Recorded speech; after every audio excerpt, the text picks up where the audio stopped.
Throughout our dairy career, we have remained positive and optimistic, and although difficult at times, we have had our big goals ahead of us and the support of many people.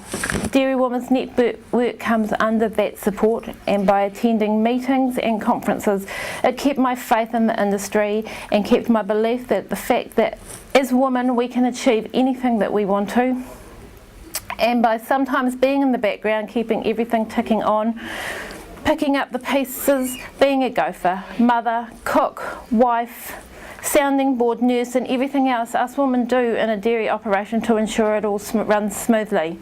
So we may not all be movers and shakers, but we can lead effectively through resources, life experiences, networks of other women all doing the similar things and being there for women when things don't go according to plan. Now what's the name of that song? I get knocked down but I get up again. Well, that's really me. Dairy farmers win over cow allergy. Well, this is what we opened the newspaper and read the day after my husband Philip and I won Auckland North Waikato Shamrock of the Year competition in 2000. We were in our third year of dairy farming. We'd spent 1 year managing a winter milk contract in the Bay of Plenty, and we moved to North Waikato for our first share milking contract, milking 280 cows. Entering the share milking competition was a great way of benchmarking our business, of getting tasks completed, and there was nothing like a time limit to getting all your manuals done, your OSH manuals, your place looking spick and span, ready for judging. Philip and I had come into dairy farming both from farming backgrounds, although we both had separate qualifications. I was a registered nurse, and I actually went overseas on a overseas experience for 6 years, wandering aimlessly around, but came home and then ended up basically marrying the boy next door. Having come from a very strong farming background, dairy farming background, I never really showed much interest in farming, and it really surprised the hell out of my family when I decided to marry a dairy farmer and go farming. Why? Well, I did have one obstacle when it came to dairy farming, and that was I'm allergic to cows. Well, that and horses and sheep and cows and dust mite and everything else, but so I guess that's led to us doing things rather differently. I don't physically milk the cows. I've never put a cup on.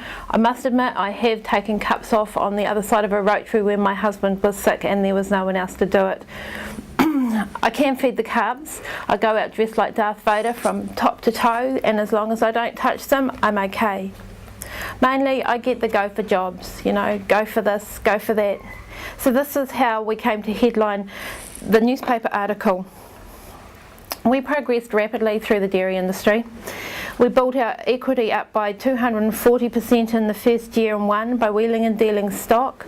We bought in unrecorded carryovers and heifers and followed up their records and retrieved their records so that we could be loaded back as recorded animals. We always had less land for young stock and extra stock to grow our numbers up fast. We moved to Southland in 2000 and we'd purchased all our cows in the Waikato and shipped them south. Cow prices were considerably lower up north, and this enabled us to increase our herd size to 600 cows in our 4th year of farming. We also picked up a 1,200 cow share milking operation the following year and became third share equity partners on our 600 cow job in Edendale. This meant that we had to move to West Otago. So at this stage I had the job of human resources, 20 staff on our books, 9 staff houses, 2 dairy farms and 500 acres of leased land on 2 different blocks.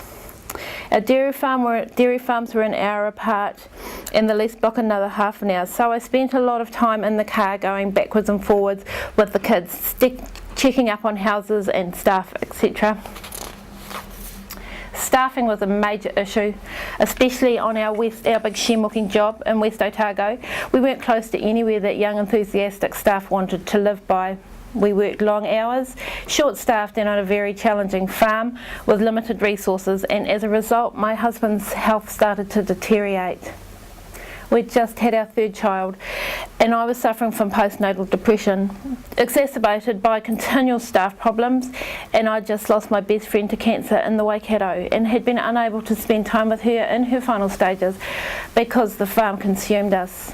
It was a very dark time for both of us, me because of postnatal depression and Philip because his arms had started to have decreased function. At this stage we elected not to renew our share milking contract and moved back to our equity farm at the time, and at the same time payout dropped, cow prices crashed, and we had to sell 1,200 cows on a reduced market. Our equity dropped overnight. Some cows we only got $300 for. There was no workspace and nowhere for our unsold cows to go. We lost $1 million in equity on cows and plant overnight. By the time we got into our 6th year in dairying, my husband had lost 80% of the use of his arms. He couldn't dress himself. I'd get up at 3:30 to give him his morphine, massage his arms and dress him so he could get to the cow shed.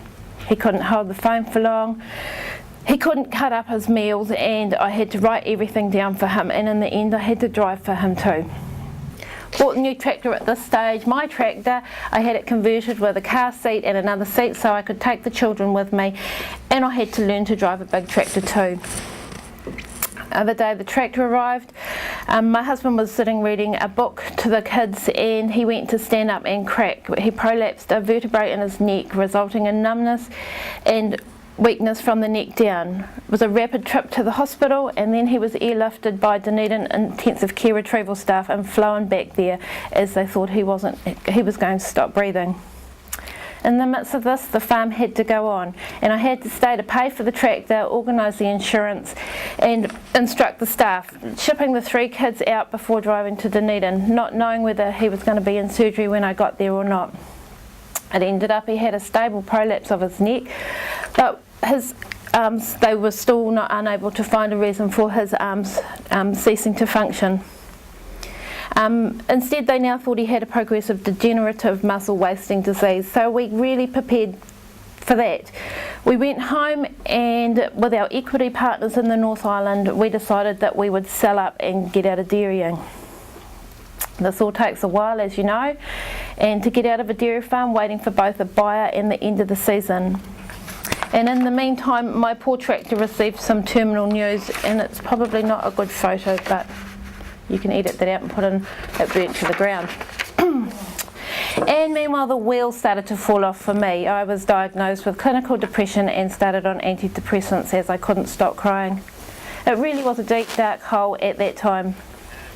We finally got a diagnosis on my husband after 18 months, and he had chronic compartment syndrome. We were able to find a surgeon and who could clear his arms of the build-up of scar tissue, all brought on from pushing himself, milking 1,200 cows in a small rotary with no break, and just generally pushing himself past the limits to get jobs done before milking started all over again. After surgery, we moved off our dairy farm and onto our lease block, and revalued our situation for 14 months. We bought old houses and relocated them onto blocks of land in town, and I became a painter, a decorator and a landscape gardener all wrapped up in one. We sold 8 houses this way, but eventually the lure of dairy farming was still in my husband's blood, and we bought a small dairy farm and went back. At the same time, we got a small block, and I moved a big house on there for us, so that we had a block that was separate from the dairy farm. If anything happened to the dairy farm, we still had our own house and our own area for us. The following year, I became unwell. I suffered from chronic dermatitis, which covered my whole body, and as a result I became unable to function at all, struggling to even sit still as I couldn't stop itching. My skin was non-existent. I'd scratched basically the top layer of my skin off. I couldn't stay hydrated as my skin couldn't keep in fluid, and I couldn't support my hair follicles, and as a result all my hair fell out. My GP had me convinced it was all in my head, and so I went from specialist to specialist, convinced I was going mad. In the end, common sense prevailed, and with the help of my parents, I finally saw someone who could help, and this year are almost 100% well again, but bald as a badger, but still able to function. And this year I wintered 600 cows on crop at home by myself, with an extra 150 of ours coming in at the end, running our own farm now, and Phil's back milking. As cash flow's tight and with taking in outside grazing, we are just able to keep our head above water. But we are there and we are well, and we are holding on to our farming business with everything that we can. On saying this, the farm is on the market, but we have found a quarry with a great rock on site, and we're developing that instead. We will remain in dairying through dairy support and supplying dairy farmers with race rock. Throughout our dairy career, we have remained positive and optimistic, and although difficult at times, we have had our big goals ahead of us and the support of many people.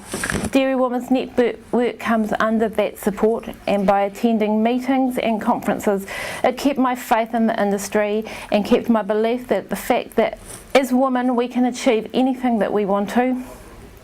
And by sometimes being in the background, keeping everything ticking on, picking up the pieces, being a gopher, mother, cook, wife, sounding board, nurse, and everything else us women do in a dairy operation to ensure it all runs smoothly.